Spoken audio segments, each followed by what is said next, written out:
Je vous disais que l'intelligence est mouvement. J'oppose volontiers l'intelligence aux convictions. L'intelligence, c'est donc toujours la pensée qui cavalcade, qui s'interroge, qui doute, qui se met en cause. La conviction, c'est autre chose. La conviction, c'est la pensée à l'arrêt. Ça te fait peut-être penser à une personne pleine de convictions que tu trouves stupide et dont la pensée est à l'arrêt. Si tu te sers de ce discours pour confirmer ta conviction sur elle, la pensée s'arrête aussi. Tu renforces juste ta conviction. Alors est-ce que ça fait de toi quelqu'un de bête? Si on veut éviter de se figer dans des convictions et rester intelligent, il faudrait garder une pensée en mouvement. Mais c'est quoi? Ce serait une pensée qui accepte de réviser ses propres évidences comme celles des philosophes.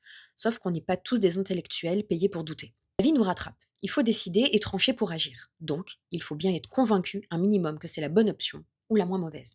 Alors, je me suis demandé ce que veut dire le mot conviction. Dans l'usage courant, il oscille entre un registre affectif, j'ai l'intime conviction, et un registre probatoire, une pièce à conviction dans un procès. Ça montre une distinction essentielle, la différence entre être certain et avoir des raisons d'être certain. Parce que oui, je peux être convaincu après un examen raisonnable de faits et de preuves que je juge solides, mais je ne suis pas toujours convaincu parce qu'on m'a convaincu intelligemment. Je peux l'être parce que j'ai toujours entendu ça autour de moi, parce qu'un événement marquant me fait croire quelque chose, ou parce que je suis dans un milieu militant où mes convictions deviennent une part de mon identité sociale, ou parce que j'ai l'intuition morale que ça se fait pas. Donc, il y a deux choses à distinguer. L'origine de la conviction et la qualité de la conviction. Le problème n'est peut-être pas d'avoir des convictions qui sont nécessaires pour avancer, mais de comprendre comment elles se forment, puisqu'elles orientent nos choix. Le rôle de l'intelligence est de mettre mes convictions à distance pour remettre ma pensée en mouvement. Mais une pensée en mouvement garantit-elle l'intelligence? Non, on peut passer de conviction en conviction. Ce mouvement n'être qu'une juxtaposition d'opinions toutes faites. Je change d'avis, je donne l'impression d'ouverture, alors qu'en réalité, je me laisse balader. Donc, il faut définir plus précisément ce qu'on appelle une pensée en mouvement.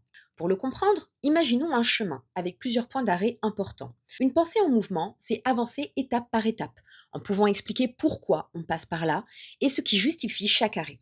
Changer d'avis sans réflexion, ce serait plutôt se téléporter d'un point à un autre sans avoir parcouru le chemin entre les deux.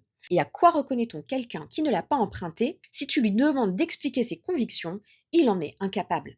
Tout ce raisonnement tient si l'on réduit la conviction à des convictions personnelles. Or, la conviction n'est pas seulement un rapport au vrai, c'est aussi un lien social. Elle sert de repère pour accorder sa confiance. Un candidat pourrait-il gagner une élection sans conviction à défendre? Parce qu'une conviction, c'est aussi une énergie qui fédère, donne l'élan d'agir, là où une pensée plus intelligente qui hésite à trancher peut paraître molle. C'est pour ça qu'on abandonne difficilement ses convictions. Elles sont utiles.